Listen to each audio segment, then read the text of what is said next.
Welcome to Éire Rider. My name is Ben. In this video we're going to be taking a look at the Kemimoto LED aftermarket headlight that is currently available on the F800GS and GSA models. I'm going to go into the design, installation, and then we'll also do a demo model in the evening, so you'll be able to see exactly how powerful the light is. I'll put the timestamps in the description, so if there's a particular point that you want to head to, please go ahead and feel free. For my returning subscribers, thank you very much for taking the time out to watch this video. For my new viewers, hopefully you'll consider subscribing to this video.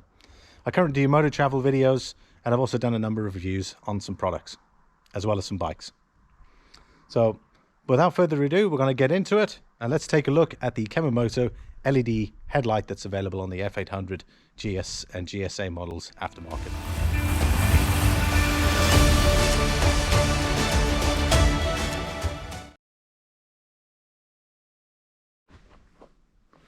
Let's take a closer look at the actual design of the headlight unit, and let's have a look at the plastics that are currently used in relation to comparing it with the OEM light.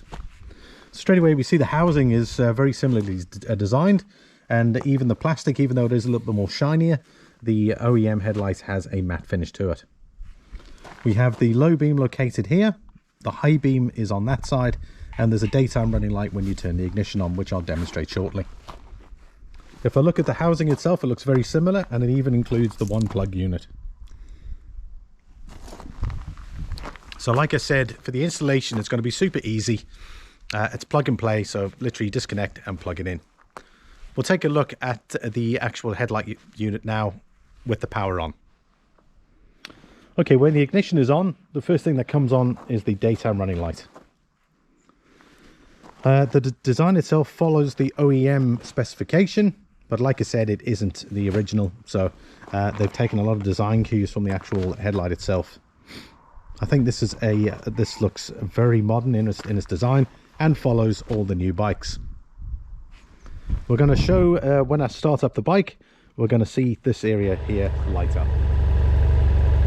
That's your low beam. I like the design of it. It has these four lenses, and it actually generates sufficient light, which we'll see towards the end of the video. One thing I must point out that I've noticed recently is it does have a bit of a shake here on the left hand side, which makes me believe that basically the actual light unit is held in on this side only, as opposed to maybe putting another joint on that side. Just one of the things I've noticed. Doesn't bother me too much, the unit's there, but I doubt many people would notice it. If you look dead on, you can barely see any vibration. It's only when you see it from this angle you'll see a bit of vibration. It might be flickering on the video, so just take that into consideration. I'm going to put the brights on now.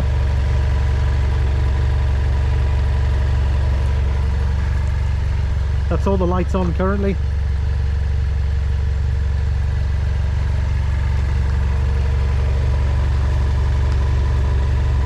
And your flicker.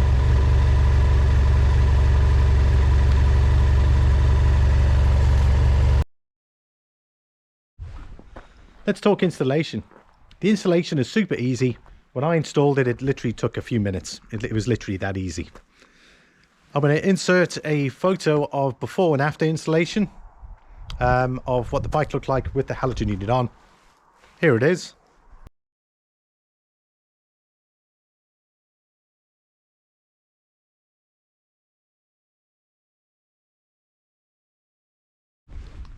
Let's take a closer look at exactly what you need to do to remove the actual headlight. First thing is, you've got two screws, one on the left and one on the right. One on the left, one on the right. So you undo that screw there, you undo that screw there, and of course you have the central plug there that you've got to remove. Once that comes out, the unit literally comes out. It's really easy. You then put the new unit in. One thing you'll notice is the washers have got teeth on them, so it's to grip the actual plastics. On the earlier units, apparently they didn't have teeth, the washers. So what would happen is that while you were riding, it wouldn't grip the headlight properly, so they would actually turn up slightly while you're riding. They would actually move. But with the teeth on the new washers now, it's extremely stable, and I haven't come across any issues. Once the unit is in, again, put the new washers in, and then of course you can put the new screws in, and then it's a matter of just connecting up the plug. No errors come up whatsoever, so when you start it up, that's exactly what you're going to see is the light demonstration I showed you earlier. Let's look at the OEM light. So straight away, it's halogen bulb. So effectively, you've got your high beam on the one side and your dip beam on the right. So again, very normal, very straightforward.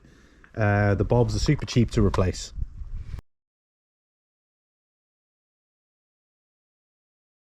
The weight difference between this unit and the LED unit now would be pretty substantial. This unit is heavier, however, I haven't had any issues with the weight at all. Versus this unit here, which is super light. The reason why I've kept it is that just in case something happens to the LED unit, at least then I've got the halogen unit I can plug back in to temporarily get me on the road for a bit while I wait for a replacement unit. Not sure what the design life is like on these, but I suspect they're LED, so they'll probably last a very long time before there's any issues. So consider that as well.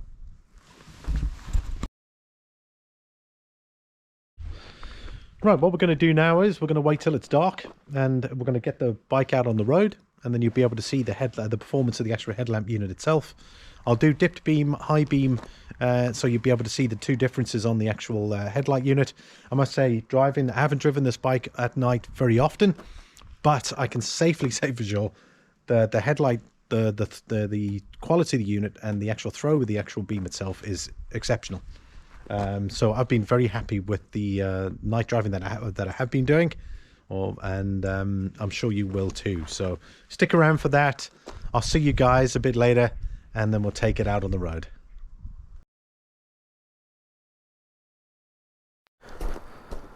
Right, it is now the evening, so we're going to be doing the light test for the main headlamp. That's just the power of the daytime running light at the moment, so you can just see the amount, the extent of light that is currently being generated by that.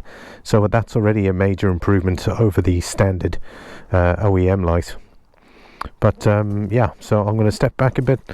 It's just the static test at the moment, so we've got, there's the main beam throw at the moment, so that just be your dipped beam.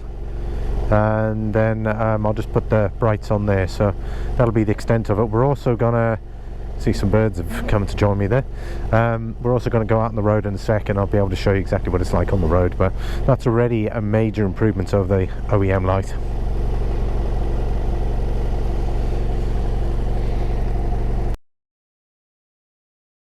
Here is the this is the normal dip beam.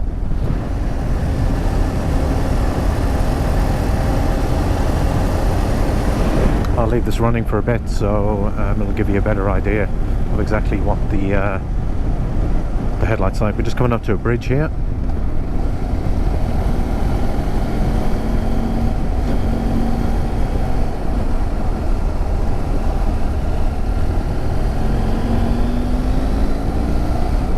That gives you an idea. You can see how wide the actual light is.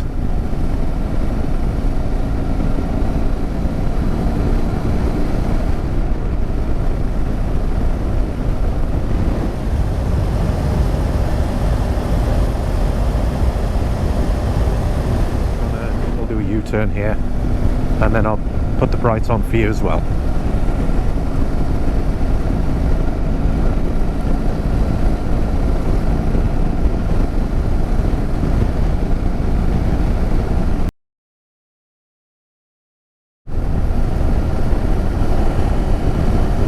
Geez, it goes quite far down.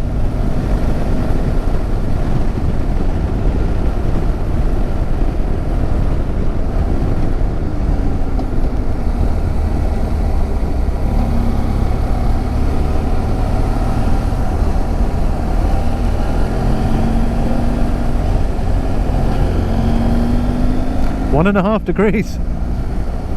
Right, that's the end of the test, so I'll finish off.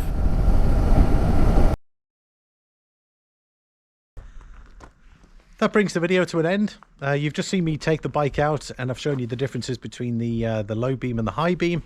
I hope you you're really impressed with the performance of the headlight when you're taking it out at night.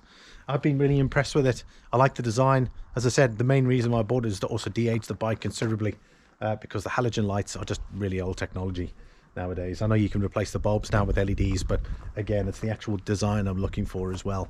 And you've got the added benefit of the quality of the actual headlights and the headlight throw. I hope I've given you enough information there in relation to this video and the Kemimoto LED headlight unit. And of course, we've had a look at the OEM light, and we can clearly see the differences. Thanks so much for watching. For those that don't follow me, I'm also on Facebook and Instagram, so you're welcome to check me out there.